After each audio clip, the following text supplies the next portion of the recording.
Hi hello दोस्तों, Ram Ram. Next और एक ब्लॉग। तो साली लोग देख रहे हो ना, टोरा बना रहा है मेरा। ठीक है, तो एक जन है, छोटा सा साली है, ब्लॉगिंग करेगा, मेरे को बोल रहा है।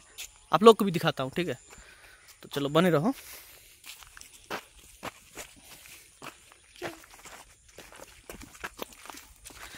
ये रहा साली।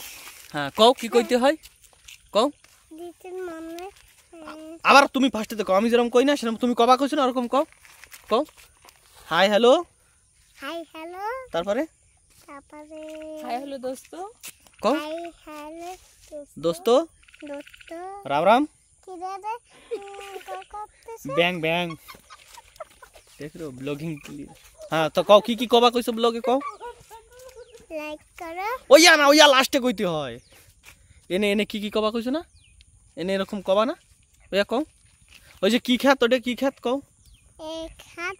हाँ दिखाते हैं दोस्तों, बने रहो। हाँ ये धान। हाँ ये धान कहो, ওই जगह जाओ, এরম যাও। হ্যাঁ এনে কও, ওই যে কি কও। এই যে ধান খাতে যে পুকুর। হ্যাঁ তাই জায়গা কি হয়, এনে কি করতে হয় পুকুরে। পুকুরে স্নান করতে হয়। যা আর আর কিছু মন আইফোন দেবো, মন না ফোন দাও।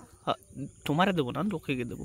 কইনে ব্যাংকটাকে কও ব্যাংকে একটু ব্লগিং করে দাও। তারপরে এনে মাছ ধরে সবাই খায়, মাছ ধরে এনে খায়। আর তুমি কি করো? আমি আইফোন দেব। তুমি বিপদ। চলো ঠিক আছে।